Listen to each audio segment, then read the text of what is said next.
My name is Austin. A lot of you may know me as WitchTips on Tumblr. This is my first video on my rebooted YouTube channel.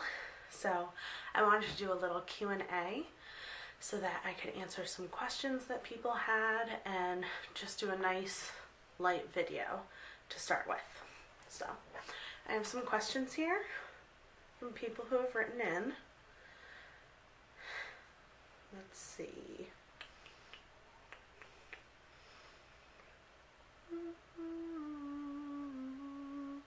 Okay, so our first question is from Mick. They say, I have a hard time connecting with and or finding deities, despite wanting to connect to one. I've been putting a weight on my craft, making me feel like I can't do any spell by myself. I've nearly considered just making it my own gods. Is there any way to resolve this? Okay, well, Mick. Deities are one of those things that usually they find you, like familiars do. And a lot of people can feel drawn to one over others, and that's perfectly okay if you want to start kind of using them, kind of researching, getting used to what they're all about without them reaching out to you. That's perfectly okay. A lot of people do it. But I also want to remind you that you don't need one to perform your craft, to do witchcraft. You are enough as you are, and you don't need the help of something else. So I really don't want it to kind of turn you off to practicing witchcraft. I want you to be able to have that confidence in yourself to do your own thing without having this otherworldly presence help you, because you don't need it. If you want it, it sounds like you do, that's great. I would say just start researching things and paying attention for little signs, because that's how they like to communicate. Just get to know them, what they're all about, some of their symbols, that kind of stuff to start out. I hope that was thorough enough. Okay, this is from Leah. Is it Leah or Leah? I never know how to pronounce that, sorry. Can you talk about mixing paths? I find myself often mixing a variety of Celtic and Norse paths. That's fine. A lot of people mix the kind of witchcraft, the roots of the witchcraft that they like to practice. I would say the only thing to really look out for is not to borrow from any closed practices. This is really important because you never want to disrespect the people of a certain culture. But with Celtic and Norse paths, that's absolutely fine. As far as witchcraft goes, they're pretty similar. So I would say they're easy to mix. And I know a lot of people have questions like this about mixing kind of more mainstream beliefs with their practice. And to that, I would say, go for it. You know, a lot of people still practice Christianity as well as witchcraft. Some people are completely non-theistic and still practice. It's all good as long as it's not harmful to the people of a different culture or harmful to anyone else. If it sounds right and feels right to you, I say go for it. And you can, witchcraft is very personalized, so I would say that you should kind of craft it in your mind how you mix these two, because even if you mix the same kind of witchcrafts as someone else, your practices will not be the same, and that's fine. That's good. There's diversity in that. Okay, this is from Maya. Do you have any tips or advice for beginner witches? I've been interested in practicing for a while now, but I'm a complete novice and don't know where to begin. Please help. Okay, I get this question a lot on my blog. Beginner witches, what I always tell everyone is read, and research. Because that's how you learn, and that's how you find what speaks to you and what you're really about, if that makes sense. So, you know, even though you think you may not be a kitchen witch, research kitchen witchcraft.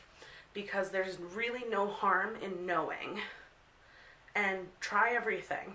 Try everything out, because you won't know you don't like something until you try it for witchcraft purposes. So you might go and try something you thought you wouldn't like, and it turns out you love it, and that's your calling, and that's what you wanted to do.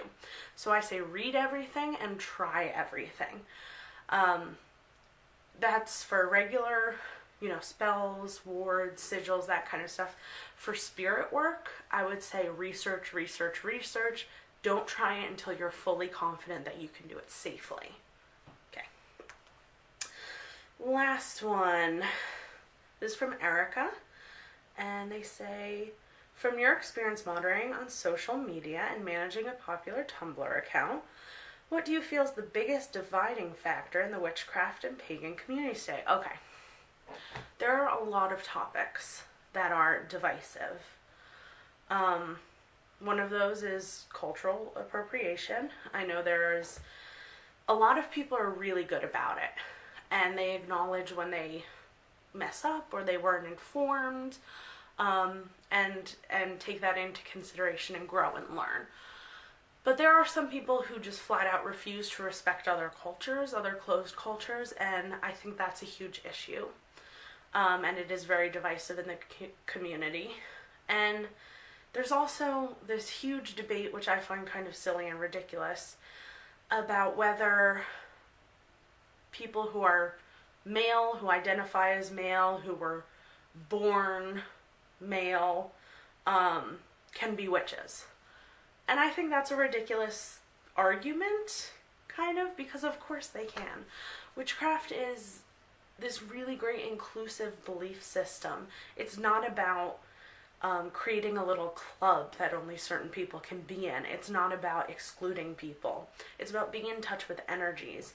And everyone has energies. Everything has energies. So why would you alienate an entire group that has so much to offer and that just wants to be a part of it? To me, it's entirely the antithesis of what witchcraft is about. So that's one. I know there's also kind of this debate about, what they call fluffy witchcraft, which I hate, because witchcraft is witchcraft. It doesn't matter how serious you take it, how light you want to take it.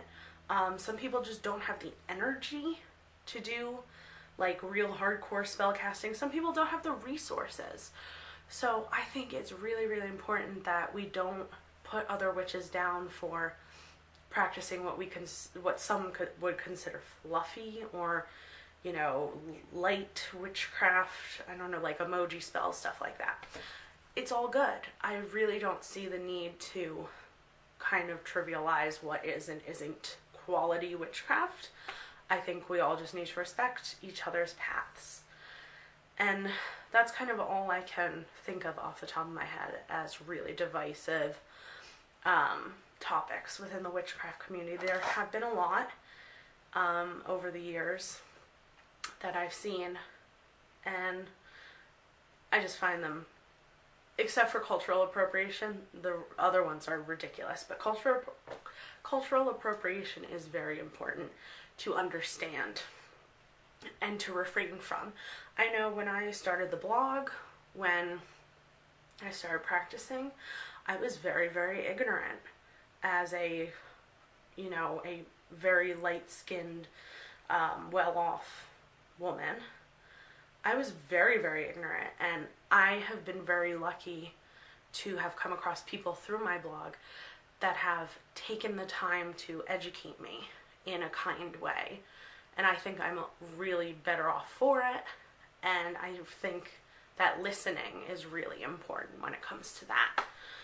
So, yeah, it's a heavy topic, but I think it's really important. I think that's all I have for today. I hope to get more questions in the future that I can answer for everyone, and I hope to do a lot more with this channel now that it's up and running. So, thank you for tuning in.